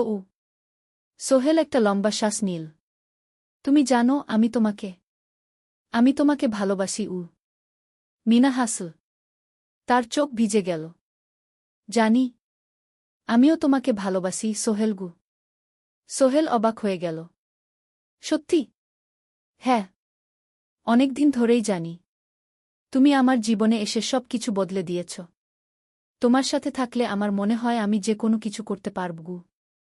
দুজনে কিছুক্ষণ চুপ করে বসে রইল। সমুদ্রের ঢেউ এসে পায়ে লাগছিল। সূর্য পশ্চিমে ঢলে পড়ছে। আকাশ লালকুমলা হয়ে গেছে। কিন্তু আমার বাবার সাথে কথা বলতে হবে কি? মিনা বলল। আমি তৈরি। যখন বলবে তখন বলব। পরের সপ্তাহে সোহেল মিনার বাবার সাথে কথা বলল। আব্দুল হামিদ সাহেব প্রথমে একটু দ্বিধা করলেন। তুমি কোনো পরিবারের ছেলে? তোমার বাবা কি করতেন? সোহেল সব সত্যি বলল। তার বাবা ছিলেন স্কুল শিক্ষক। মারা গেছেন 10 বছর আগে। মা গ্রামে থাকেন। ছোট বোন কলেজে পড়ে। তুমি নিজে কি করো? আমি আলামিন কনস্ট্রাকশন কোম্পানিতে জুনিয়র অ্যাকাউন্ট অ্যাসিস্ট্যান্ট। মাসে 15,000 টাকা বেতন। আব্দুল হামিদ সাহেব ভাবলেন। তারপর বললেন, দেখো, মিনা আমার একমাত্র সন্তান। তার মা নেই। আমি একা তাকে বড় করেছি। আমি চাই মিনা একজন ভালো ছেলের সাথে বিয়ে হোক। তুমি দেখতে ভালো ছেলে মনে হচ্ছে। কিন্তু আমাকে তোমার মায়ের সাথে দেখা করতে হবে। তোমার পরিবারকে জানতে হবে। জি আঙ্কেল। আমি ব্যবস্থা করছি। সোহেল খুশিতে আটখানা। সে সেদিন রাতেই তার মাকে ফোন করল। মাকে সব বলল। মা প্রথমে অবাক হলেন। তারপর খুশি হলেন। মিনা মেয়েটা কেমন? খুব ভালো, মা। তুমি দেখলে পছন্দ করবে কি? ঠিক আছে। আমি আর ঋতু আসছি চট্টগ্রাম। 2 সপ্তাহ পর সোহেলের মা আর বোন চট্টগ্রাম এলো। সোহেল তাদের নিয়ে মিনার বাড়িতে গেল। 2 পরিবার একসাথে বসল। মিনার বাবা সোহেলের মাকে দেখে খুশি হলেন। সোহেলের মা সহজ সরল ভদ্রমহিলা। আপনার ছেলে খুব ভালো। মিনা তাকে পছন্দ করে। আমিও রাজি গো, আব্দুল হামিদ সাহেব বললেন। আমার সোহেল সৎ ছেলে। মিনাকে খুব ভালোবাসে। আমি জানি ও মিনাকে সুখে রাখবে কি, সোহেলের মা বললেন। বিয়ের তারিখ ঠিক হল 3 মাস পর। এই 3 মাসে সোহেল যথেষ্ট টাকা জমাবে। বিয়ে হবে সাদামাটা কিন্তু সুন্দর। 8ম অধ্যায়, নতুন পথ। 3 মাস কেটে গেল দ্রুত। সোহেল প্রতিদিন কঠোর পরিশ্রম করছিল। অফিসে তার কাজের প্রশংসা হচ্ছে। আলী সাহেব তাকে এখন ছোটখাটো প্রজেক্টের হিসাব দেখতে দিচ্ছেন। সোহেল তার সঞ্চিত টাকা দিয়ে বিয়ের আয়োজন করল। বিয়ে হল মিনার বাড়ির কাছের একটা কমিউনিটি সেন্টারে। খুব বেশি লোক আসেনি। 2 পরিবারের আত্মীয় স্বজন আর অফিসের কয়েকজন সহকর্মী। কিন্তু অনুষ্ঠান ছিল খুব সুন্দর। সোহেল যখন মিনাকে বিয়ের পোশাকে দেখল, তার মনে হল পৃথিবীর সবচেয়ে সুন্দর মেয়ে সে। লাল শাড়ি পরা, মুখে হালকা মেকআপ, কিন্তু তার স্বাভাবিক সৌন্দর্য ছিল আসল। বিয়ের পর সোহেল একটা ছোট্ট ফ্ল্যাট ভাড়া নিল। 2 রুমের ফ্ল্যাট, মাসে ভাড়া 5,000 টাকা। মিনা এখনও তার পড়াশোনা চালিয়ে যাচ্ছে। আরও 1 বছর বাকি গ্র্যাজুয়েশন শেষ হতে। সোহেলের মা আর বোন গ্রামে ফিরে গেল। মা বলে গেলেন, সোহেল, মিনাকে ভালো রাখিস। মেয়েরা অনেক ত্যাগ করে সংসার করতে গু। জানি মা গু। নতুন জীবন শুরু হল। সোহেল সকালে অফিসে যায়, সন্ধ্যায় ফেরে। মিনা সকালে কলেজে যায়, দুপুরে ফিরে রান্না করে, ঘর গোছায়। সন্ধ্যায় দুজনে একসাথে বসে পড়াশোনা করে, গল্প করে, টিভি দেখে। জীবন সুন্দর ছিল। কিন্তু চ্যালেঞ্জও ছিল। মাসিক খরচ, ভাড়া 5,000, বাজার 3,000, বিদ্যুৎ গ্যাস 1,000, মায়ের জন্য 5,000, মিনার কলেজের খরচ 1,200। মোট প্রায় 14,000 টাকা। বাঁচত মাত্র 1,000 খানেক। কিন্তু সোহেল হাল ছাড়ল না। সে সন্ধ্যায় একটা কম্পিউটার ট্রেনিং সেন্টারে পার্ট টাইম পড়ানো শুরু করল। সপ্তাহে 3 দিন 2 ঘন্টা করে। এতে মাসে আরও 3,000 টাকা আসতে লাগল। মিনাও বসে থাকল না। সে বাড়িতে বসে কয়েকজন স্কুলের ছাত্রছাত্রীকে টিউশন পড়াতে শুরু করল। মাসে 2,000 টাকা আয়। এভাবে কেটে গেল 6 মাস। দুজন মিলে পরিবার চালাচ্ছে, স্বপ্ন দেখছে। একদিন সোহেল বলল, মিনা, আমি একটা নতুন স্বপ্ন দেখছি গু। কি? আমি নিজে একটা ছোট্ট কনস্ট্রাকশন কোম্পানি খুলতে চাই। ছোট ছোট প্রজেক্ট নেব। বাড়ি মেরামত, ছোট বিল্ডিং বানানো, এসব। তোমার কি যথেষ্ট অভিজ্ঞতা আছে? আছে। আমি 2 বছর ধরে এই কাজের সাথে জড়িত। অনেক কিছু শিখেছি। আর আলী সাহেবও আমাকে সাহায্য করবেন গু। কিন্তু টাকা কোথায়? কোম্পানি খুলতে তো অনেক টাকা লাগবে গি। আমি জমাচ্ছি। আরও 1 বছর কাজ করব।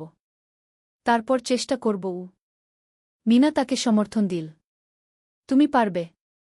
তোমার মধ্যে সেই শক্তি আছে গি। 9ম অধ্যায়, চ্যালেঞ্জের সময়। কিন্তু ভাগ্য সবসময় অনুকূলে থাকে না।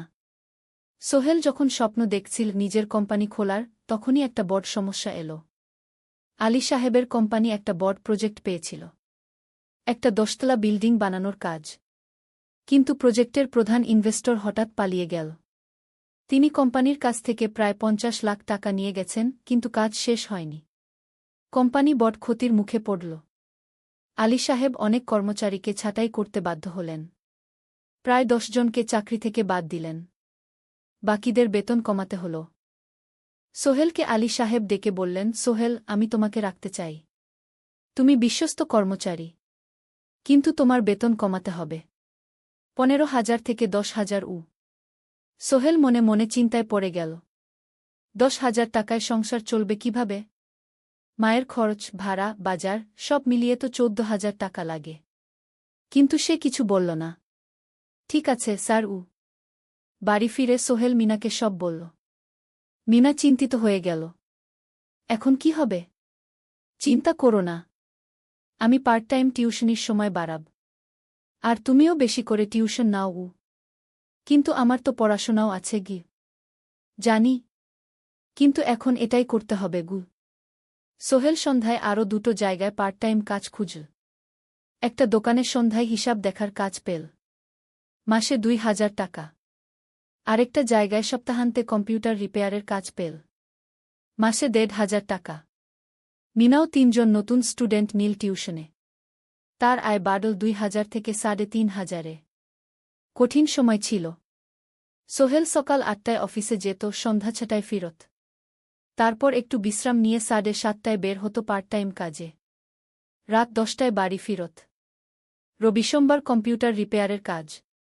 মিনাও সকালে কলেজে যেত, দুপুরে ফিরে রান্না করত, তারপর বিকেলে টিউশন পড়াত।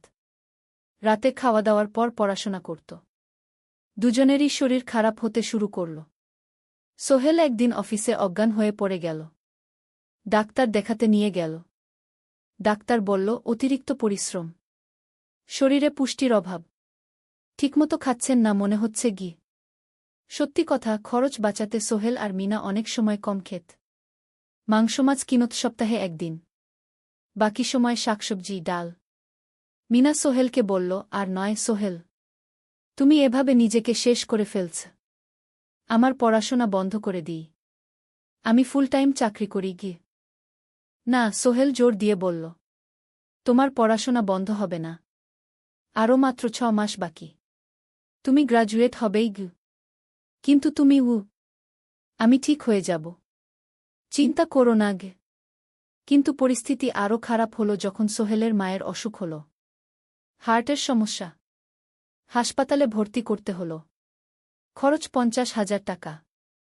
সোহেলের হাতে এত টাকা কোথায়? সে করিম মামার কাছে ধার চাইল। করিম মামা ২০,০০০ টাকা দিলেন। বাকি ৩০,০০০ টাকা সোহেল একটা এনজিও থেকে ঋণ নিল। সুদের হার মাসে ২%। মায়ের চিকিৎসা হল, তিনি সুস্থ হয়ে গেলেন। কিন্তু সোহেল এখন ঋণের বোঝায় পড়ে গেল। প্রতি মাসে ৩,০০০ টাকা করে কিস্তি দিতে হবে। সেই রাতে সোহেল আর মিনা বিছানায় শুয়ে কথা বলছিল। সোহেল বলল, মিনা, আমি মনে হয় ভুল করেছি। শহরে এসে বিয়ে করে তোমাকে কষ্টে ফেলেছি গু। মিনা তার হাত ধরল।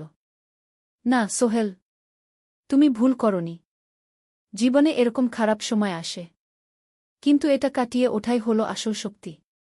আমরা একসাথে আছি, একসাথে থাকব, সব কিছু ঠিক হয়ে যাবে।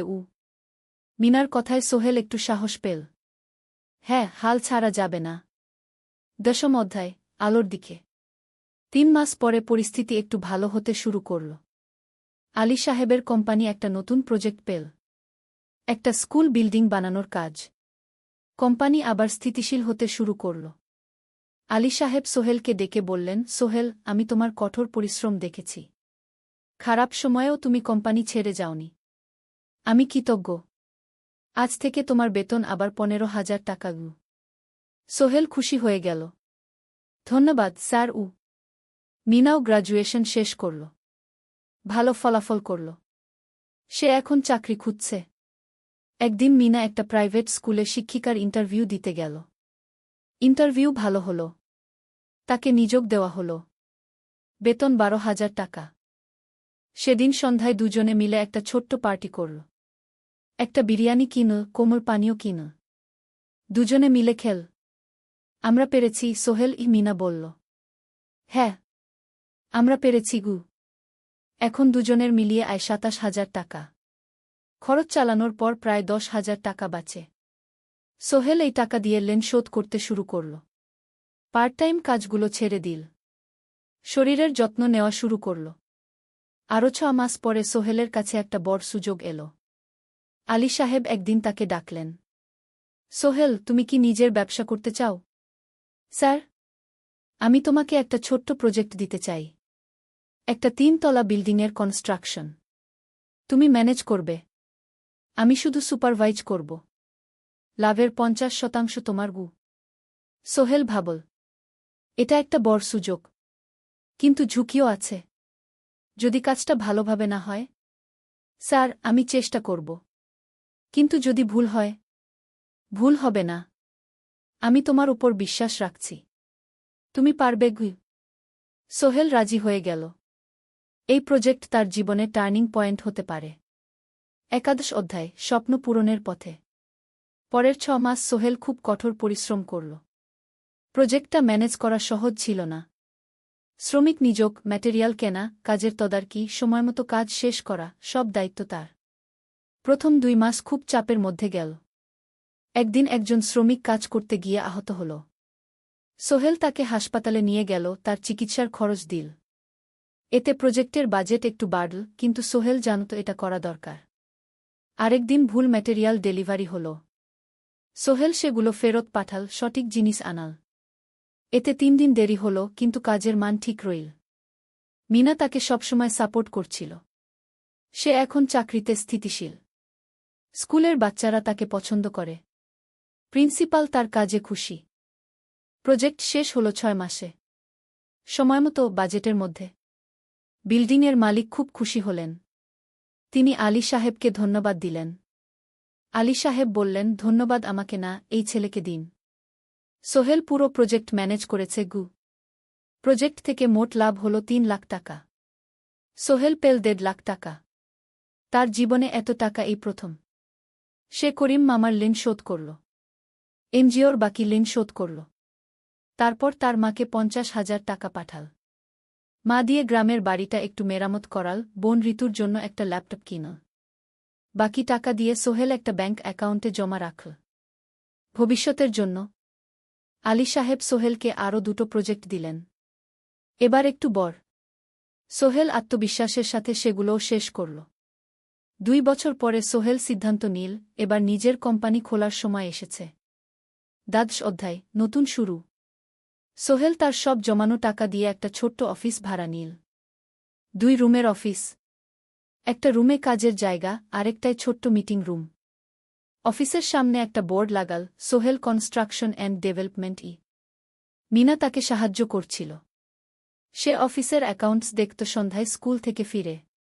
দুজন মিলে একটা টিম। প্রথমে ছোট ছোট কাজ নিল। বাড়ি মেরামত, দোকান সংস্কার, ছোট বিল্ডিং কনস্ট্রাকশন। কাজের মান ভালো রাখার চেষ্টা করল। সময়মতো শেষ করল। দাম ন্যায্য রাখল। ধীরে ধীরে সোহেলের সুনাম ছড়িয়ে পড়ল। মানুষ তাকে বিশ্বাস করত। তার কাছে নতুন নতুন কাজ আসতে লাগল। প্রথম বছর খুব কষ্ট হল। কখনো লাভ হতো, কখনো লস। কিন্তু সোহেল থেমে থাকল না। সে শিখতে লাগল ব্যবসা কিভাবে চালাতে হয়। দ্বিতীয় বছরে পরিস্থিতি ভালো হল। সোহেল এখন 3 জন স্থায়ী কর্মচারী নিযোগ দিল। একজন ইঞ্জিনিয়ার, একজন সুপারভাইজার, একজন অফিস সহায়ক। তৃতীয় বছরে একটা বড় প্রজেক্ট পেল। একটা স্কুল বিল্ডিং বানানোর কাজ। 5 তলা বিল্ডিং। সোহেল পুরো মনোযোগ দিয়ে কাজটা করল। শ্রমিকদের ভালো বেতন দিল, ভালো ম্যাটেরিয়াল ব্যবহার করল, সময়মতো কাজ শেষ করল। স্কুল কর্তৃপক্ষ খুব খুশি হল। তারা সোহেলের কাজের প্রশংসা করল। এই প্রজেক্ট থেকে সোহেল প্রায় 5 লাখ টাকা লাভ করল। এই টাকা দিয়ে সে আরও ভালো একটা অফিস নিল। আরও কর্মচারী নিযোগ দিল। এখন তার কোম্পানিতে 10 জন স্থায়ী কর্মচারী। প্রজেক্ট অনুযায়ী আরও শ্রমিক নিযোগ দেওয়া হয়। ত্রয়োদশ অধ্যায়, পরিবার। এদিকে সোহেল আর মিনার সংসারেও খুশির খবর এল। মিনা গর্ভবতী। 9 মাস পর তাদের একটা মেয়ে হল। নাম রাখল সারা। সারা যখন জন্মাল, সোহেলের মা আর বোন চট্টগ্রামে এল। মা 1 মাস থেকে গেলেন। মিনাকে সাহায্য করলেন। সোহেল এখন একটা বড় ফ্ল্যাট ভাড়া নিয়েছে। 3 রুমের ফ্ল্যাট। একটা রুমে সোহেল, মিনা, একটায় সারা, আরেকটায় অতিথি রুম। মায়ের জন্য সোহেল সিদ্ধান্ত নিল তাকে চট্টগ্রামে নিয়ে আসবে। গ্রামে একা থাকা ঠিক না। কিন্তু মা রাজি হলেন না। না বাবা, আমি গ্রামেই থাকব। এখানে আমার পরিচিত মানুষ আছে। তোর বোনকে নিয়ে যা। ও ঢাকায় পড়ছে, চট্টগ্রামে এনে ভালো কোথাও ভর্তি করিয়ে দেগি। সোহেল তাই করল। ঋতুকে চট্টগ্রাম বিশ্ববিদ্যালয়ে ভর্তি করিয়ে দিল। ঋতু এখন সোহেলের ফ্ল্যাটে থাকে, বিশ্ববিদ্যালয়ে পড়ে। সোহেলের মনে হল তার জীবন এখন পরিপূর্ণ। স্ত্রী, মেয়ে, বোন, সবাই তার কাছে। ব্যবসা ভালো চলছে। মা গ্রামে সুখে আছেন। চতুর্দশ অধ্যায়, সফলতার শিখরে। 5 বছর কেটে গেল। সোহেল এখন একজন সফল উদ্যোক্তা। তার কোম্পানি কি সোহেল কনস্ট্রাকশন অ্যান্ড ডেভেলপমেন্ট এখন চট্টগ্রামে বেশ পরিচিত। প্রায় ৩০ জন কর্মচারী তার অধীনে কাজ করে।